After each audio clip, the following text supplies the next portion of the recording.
Martineau. L'opinion populaire. On voyait que les Américains devaient marcher sur leur fierté et leurs principes. Une liberté de penser. Mais il le fait d'une façon particulièrement grossière et maladroite. Une force internationale. Et même, on va plus loin. Luc La Liberté. Luc, Elon Musk avait un œil au beurre noir. Est-ce qu'il a croisé Brigitte Macron dans un corridor ou quoi? C'est bon. C'est excellent. Non, écoute, l'explication est plus simple que ça. Et peut-être, si c'est vrai pour Mme Macron, peut-être qu'il a été chanceux finalement. L'œil au beurre noir, il le devrait à un jeu avec son garçon de 5 ans. Donc, il s'amusait avec son gars et lui a dit « Vas-y, frappe-moi ». Et ça a donné, c'est l'explication pour l'œil au beurre noir. Mais j'ai pensé à toi quand il est arrivé dans le bureau ovale aussi. Il y est encore, je sais pas si tu le vois derrière moi à l'écran, là, on est sur Fox News. Ben Donc, oui. il a un chandail du parrain. Donc, sous sa veste noire, il a The Godfather. Donc, je me suis dit, tiens, c'est un clin d'œil à Richard Martineau. Il savait qu'on allait être en direct maintenant. Alors, ça s'est passé comment, là? Écoute, c'était un long point de presse, parce que moi, il y a une demi-heure, trois quarts d'heure, je le voyais les deux ensemble. Donc, ils annoncent à tout le monde là, qu'ils ils vont prendre chacun leur chemin. Donc, c'était quoi comme point de presse? Ben, jusqu'à maintenant, ça ressemble à ce qu'on disait hier. Donc, on avait parlé de cette séparation, puis on s'était dit finalement, ils vont rester en bons termes tous les deux. C'est exactement ce que Donald Trump dit. Ça semble être une très, très belle opération charme, grand public, pour dire il a rendu de loyaux services, Elon Musk. Il a subi beaucoup d'injustices, beaucoup d'attaques vicieuses de la part de tout le monde, mais il a livré la marchandise. Mais cela dit, Donald Trump a clairement laissé entendre il s'en va pas très loin. On continue, on va continuer à se parler. Il va être un conseiller informel. Donc, en fait, ça a toujours été informel. Ça n'existait pas, oui. le département d'efficacité gouvernementale. Ça a toujours été une opération médiatique. Mais derrière ça, donc, il ne sera plus à la Maison-Blanche, mais demeure un conseiller du président, quelqu'un avec qui on va discuter régulièrement. Mais je pense que l'opération à laquelle on a droit aujourd'hui, là, à moins qu'on ait, au moment où je te parle derrière moi, donc, à moins qu'on ait une surprise, ça ressemble beaucoup à, vous avez rapporté qu'on se chicanait, vous avez rapporté qu'il y avait des tensions. Finalement, ça va plutôt bien entre nous deux. Puis, on remercie Elon pour son service à la nation. Est-ce que ça lui arrive d'être sobre à Elon Musk? Parce que selon le New York Times, il a ses pilules puis sa drogue pas mal souvent. Voilà, donc, et c'était une des choses que les médias ont rapporté aujourd'hui, mais j'ai rien entendu jusqu'à maintenant. Il faut dire que les journalistes n'ont pas eu le droit de s'exprimer jusqu'à maintenant. On pense qu'il y aura une période de questions à la fin, mais ce sur quoi se penchait le New York Times, c'est que des médias avaient l'intention justement de le questionner sur sa consommation de drogue ou entre autres sa consommation de kétamine, ce qu'il a reconnu, mais encore là, à quelle dose, avec quels effets, pour quels motifs.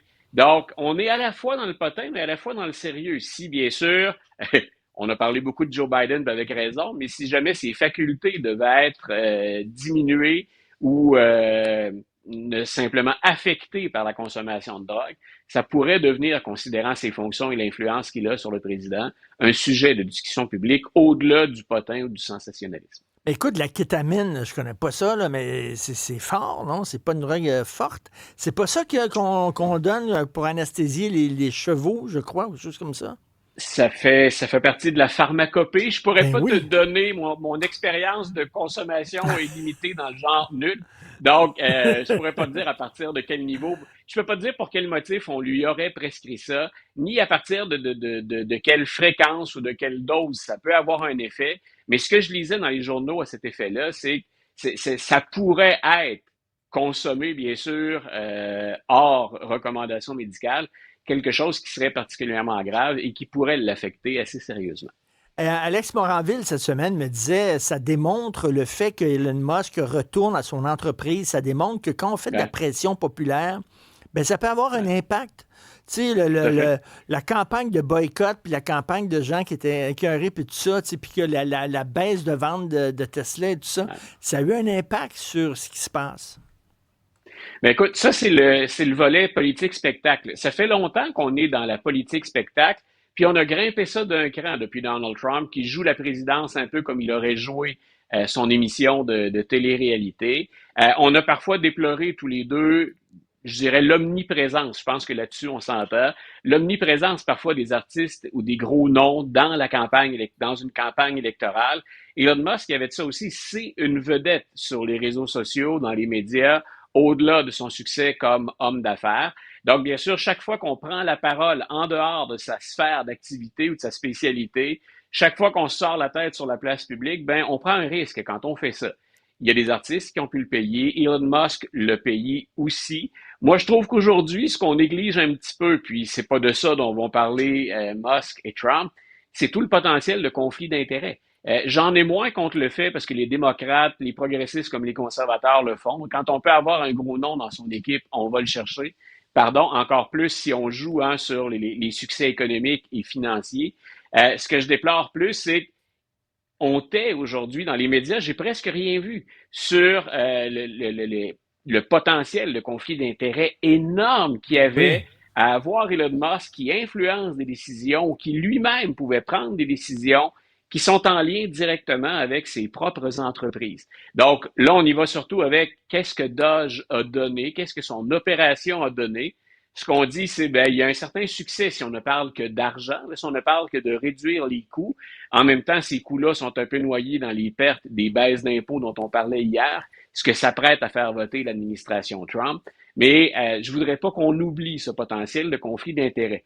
Si on s'est inquiété pour Hunter Biden et la Chine à en couvrir pendant 24 heures certains réseaux de télévision, qu'on s'inquiète pas plus que ça sur ce qu'Elon Musk fait alors qu'il a les deux mains dans le plat de bonbons, c'est troublant. Écoute, on va faire de l'histoire, tiens, on va remonter très loin. Les régimes autocrates, là, les Trump de ce monde, et, les Bukele au Salvador, et bon, ils disent la démocratie, ça nous paralyse, ça prône l'immobilisme, ça nous empêche de faire ce qu'on veut faire.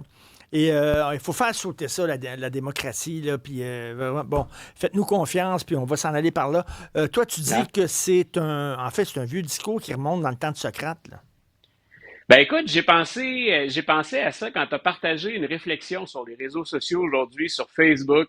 Tu parlais du livre de Giuliano d'Empori, dans lequel lui, justement, revenait en arrière en disant, pour couvrir Trump, là, c'est moins les chroniqueurs que retourner à des historiens de l'Antiquité, finalement, qui pourraient nous parler de différents meneurs.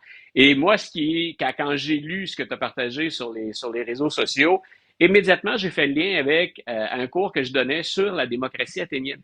Et où je demandais, on remonte à loin, hein, mais je faisais avec mes étudiants le parallèle avec la période actuelle. C'est-à-dire, ceux qui critiquent aujourd'hui la démocratie, qui disent que c'est un régime faible, que c'est un régime qui fonctionne par consensus, qu'on atteint difficilement, que c'est un régime qui laisse beaucoup de place à la démagogie, aux charmeurs, que le charmeur nous dise des choses dures ou qu'il nous dise des choses qu'on souhaite entendre. Comparons Trump avec un Obama, par exemple, ça demeure de la démagogie, ça demeure jouer sur les émotions.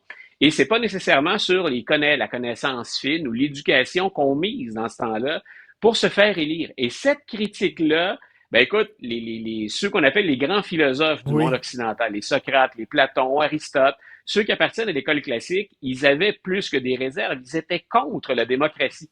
Et c'est plutôt intéressant de voir que nous, quand on est revenu à la démocratie, on s'est inspiré de l'histoire d'Athènes en Grèce, mais on a gardé comme pilier de notre pensée les philosophes de l'école classique. Et je te donne un exemple rapide. Platon, par exemple, quand il parle de la démocratie, considère que c'est le mauvais régime.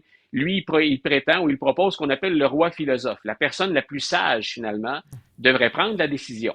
Est-ce que c'est un monde idéal?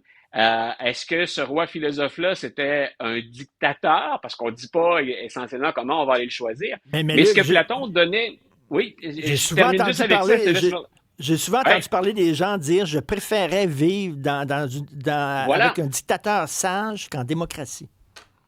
Voilà. Et la raison pour laquelle Platon dit ça, puis je fais vraiment ça vite, c'est un peu grossi, mais Platon avait expliqué dans sa théorie de la connaissance que c'est pas tout le monde qui accède à la connaissance, finalement. On fait une histoire très, très rapide. Là, c'était l'allégorie de la caverne.